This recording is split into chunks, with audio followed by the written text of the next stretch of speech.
harka fuudhe jara jirtu ilmaan Oromoo hundumti keessan biyya alaa biyya keessa biyyoota adda addaa jirtan ana jiraatu annagaa kooti jiraan isiniin jedha fayyaa keessanii annagaa kooti galata rabbii jiraan isiniin jedha maatiin koo maatiin zimaan firaa ol hundumti keessan hordoftoonni koo akkam naaf jirtu annagaa kooti galata rabbii isiniin jedha duraan dursee warroonni gammachuu kootiif gammaddanii gara keessatti gammachuun kee gammachuu keenya jettanii viidiyoo waraaban jiruuti.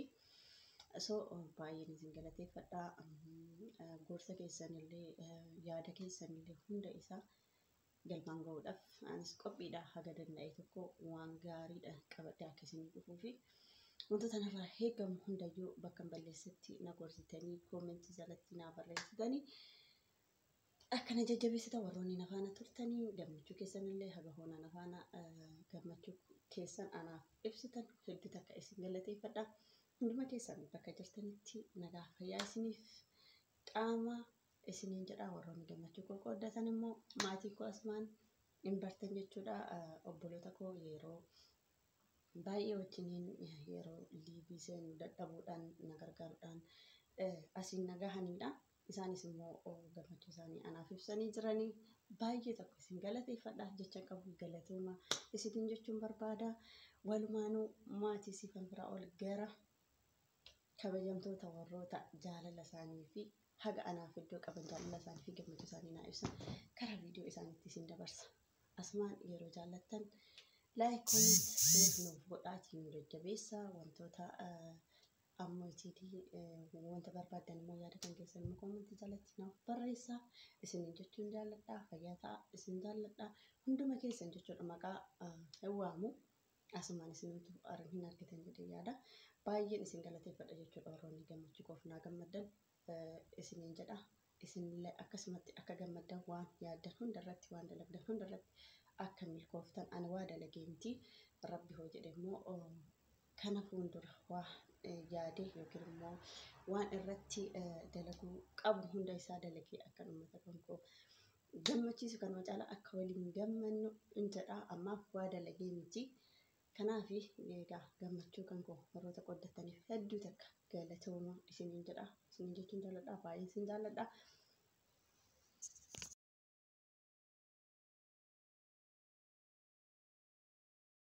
Egaa ashama harka fuudhee kabajamtoota jaalatamtoota obboleewwan kiyya hordoftoota miidiyaa obboleettii teenya qama YouTube channel isiniitiin siifan firaa ol hordoftan hundinuu baga gammaddan baga gammanne isiniin jedha.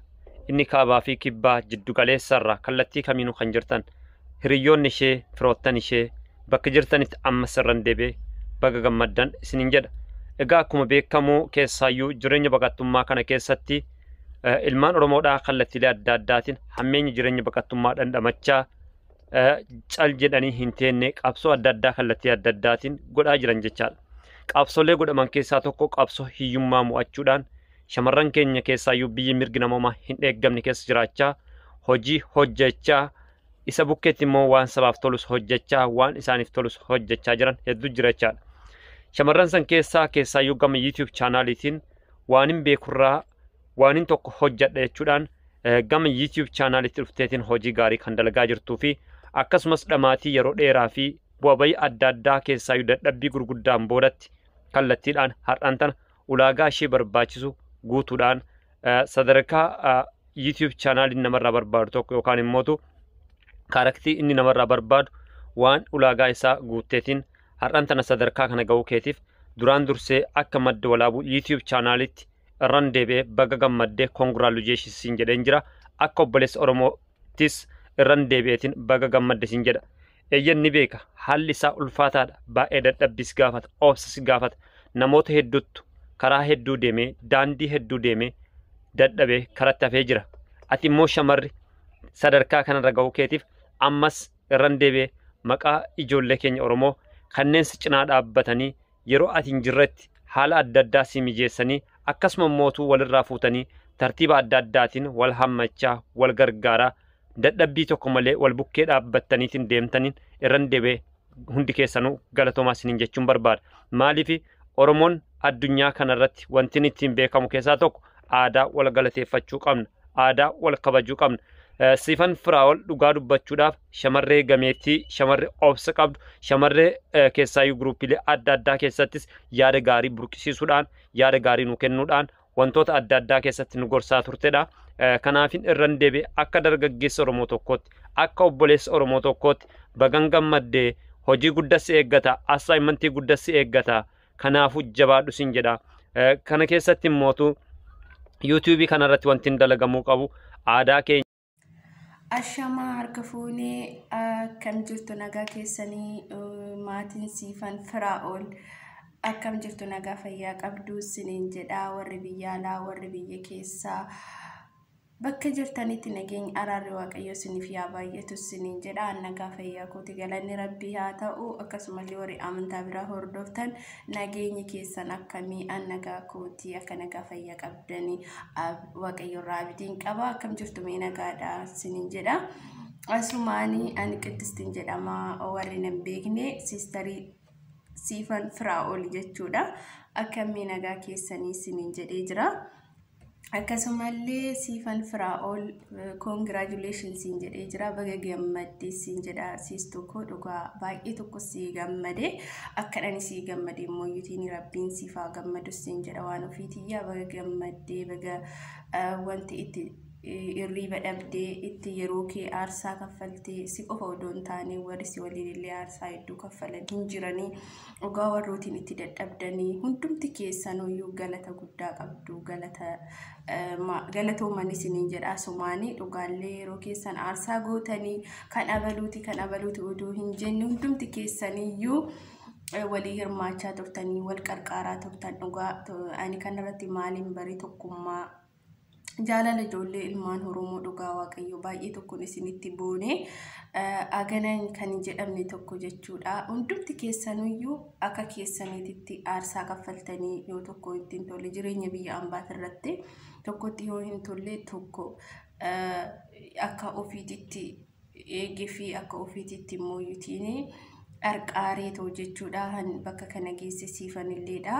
Dhugaa baay'ee tokko galata qabdan hundumti keessan warri waliin dadhabdanii maatiin Siifan Firaa'ol warri taatan hundumti keessaniyyuu galatooma isiniin jedhaan illee maqaa ishiitiin.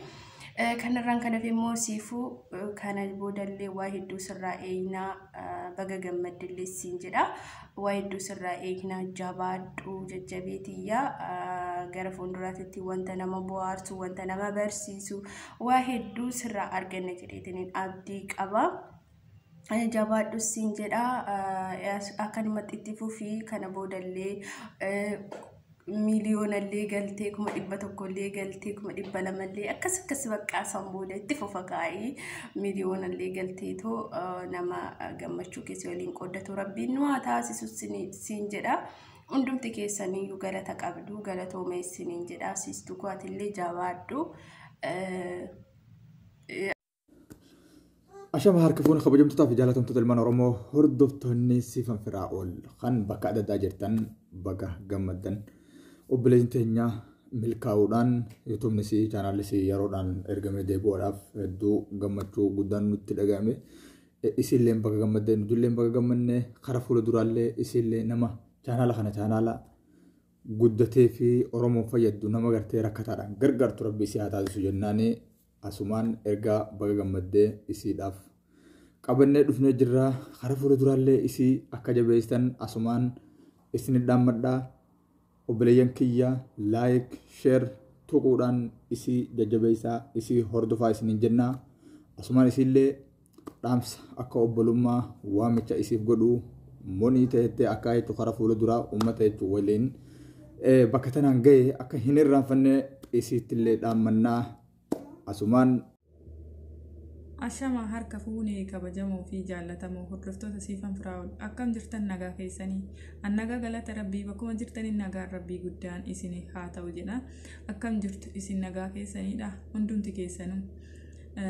Hadda wanti iddoo kanatti argamee fi Siifan Firaa'ol baga gammadde jechuudhaanii fi congratulations jedhee jira. Siifan Firaa'ol qaalii fi gaarii ta'enna baga gammadde baga firii dadhabbina keetii agartee siin jedha mana namaa keessatti yeroo baay'ee dadhabaa hojjetaa akkasumas dammoo galma baga iddoo geettee baga iddoo yaadde geettee siin jedha obboleettii teenya qaalii fi gaarii ammas itti fuufii hojjedhu ammas waa hedduu dalagu si barbaachisaa akka dalagdu sin beekna akka jabduu taate sin beekna innaa kanaafuu jabaadhuuti itti fuufii mul'ata gara fuulduraatti qabdu namni hundinuu yeroo mana bahu waa hedduu qabatee baha waan ta'eefi innaa akkuma baatee gara miidiyaa dhufteen waa hedduu akka nu barsiiftu waa hedduu akka sirraa barannu abdii sirraa qabnaa jabduu teenna innaa iddoo guddaa akka geettus abdii sirraa qabaa akka jabaattee hojjettus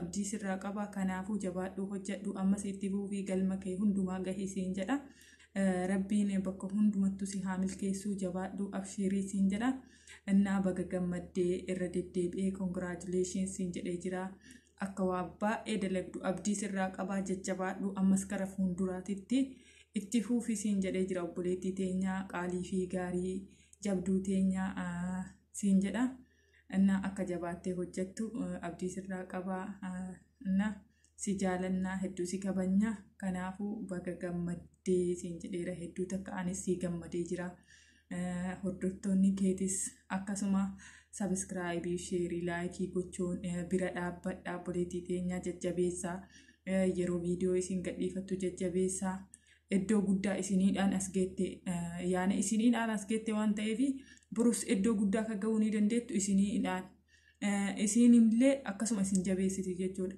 innaa kanaafuu jajjabeessaanii akka iddoo biraas gahuu dandeettu jajjabeessaanii hordoftoota isii siifan firaa'ol hundumti keessanuu innaa jabaadhu obboleettii teenyaa galma guddaa geettaa gara fuulduraatti si wajjin jirraa amma si wajjin jirraa abshiirii nuti obboleeyyan keetii ilmaan oromoo hundumtu obboleeyyan keetii si wajjin jirraa baga gammaddee siin jedheera qoodamtu gammachuu keetii ta'uuf immoo hedduu natti tolee jira hedduu gammadee siif jira innaa kanaafuu gara fuulduraattis itti fuufii hojjedhu ani hedduu ashama harka fuune hordoftoonni siifan firaa'ol guyyaa irraan tanaa kana mana isii keessatti argama mana isii kana keessatti argamuudhaaf gammachuu isii waan yuutuubiin isiidhaa hunii bakka sanitti ergame ichi gammachuun gaddeebiif gammachuu isii san ibsachuufin arra mana isii kanatti argame eessa as dhufe jechuun kan isiin oolamu gammachuu isii kana wajjin qooddachuufin asitti argame siifan firaa'ol bakka gammadde congratulations siin jeetiin jira akkuma itti lafaatee asiin geessatti gara fuula duraatti akka guddatte itti fuftuun siif hawwa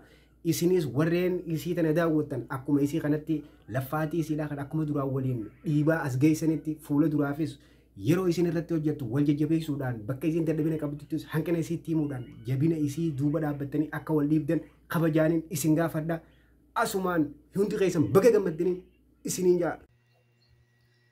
Ashamaa harka fuunee daawwattoota fi kabajamtoota siifan firaa'ol hundi keessanuyyuu akkami jirtu nagaya nageenyi badhaadha. Nageenyi badhaadhaa kan nyaattan dhadhaadhaa baga gammaddanii siifan firaa'oliif baga gammaddanii isiniin jedha siifan baga gammaddee guddaa tokko siif gammadeetiin jira baga abjuun kan kee baga ta'abiin kan kee siif milkaa'ee baga wanni ati dalaydee galma ga'ee of durallee akka ati waan guddaa hojjettee argamsiiftu akka ati waan guddaa sabaaf bu'aa buuftu abdii sirraa qabna kana jiran akka cimtee hojjettu abdii guddaa sirraa qabna. Itti fufii cimii hojjedhu inshaallah namni waan tokko dalagee waan dalagisan ta'abii isaa firee isaa waan sa'argu waan guddaadha alhamdulillah rabbil alamin itti milkaa'uudhaaf duraan dursu rabbiin haa galatu itti aansoo ilmi namaa warroonni jechuun namni rabbiin hin galateeffanne namallee hin galateeffatu jedhani warroonni ta'abii kana jechuudha obboleeyyan keenya waliin rakkoo irraa qooddattanii cinqii guutuu irraa cinqii hunda irraa qooddattanii asiin geettan guddaa tokko galatooma hordoftoonni siifan firaa'ol hundi keessanuyyuu hordoftoota fi kabajamtoota hundi keessanuu guddaa galatoomaa isiniin jedha dhugaa rabbii baay'ee tokko siif gammade gammachuu tante waan jedhee ibsu hin beeku akka kana daran cimteetiniin hojjettu abdii guddaa sirraa qabna siin jedha. ሰላም ውድ ሀገሬ ልጆች ሰላማችሁ በክርስቶስ ይብዛ። ሰላም ብያለሁኝ። የሰኒቱ ተከታታዮች በሙሉ ሰላማችሁ ብዙ ይበልልኝ። ሰኒዬ እንኳን ደስ አለሽ፣ እንኳን ለዚህ አበቃሽ። ከዚህ የተሻለ መልካም ስራ ሰርተሽ እንደምታሳይን ባለሙሉ ተስፋ ነኝ እልሻለሁ የኔ ውድ። ደስታሽ ደስታችን ነው። በጣም ደስ ብሎኛል ከልብ። የሰኒዬ ተከታታዮች በሙሉ በጣም ነው የምናመሰግነው የኔ ውዶች። አሁንም ታበረታቷታላችሁ እንደምታበረታቷት ባለሙሉ ተስፋ ነኝ። ሰብስክራይብ፣ ላይክ፣ ኮሜንት፣ ሼር እያደረጋችሁ አበረታታላችኋለሁ ወዶችዬ። ሰላማችሁ በክርስቶስ ብዝት ይበልላችሁ። ባይ ባይ።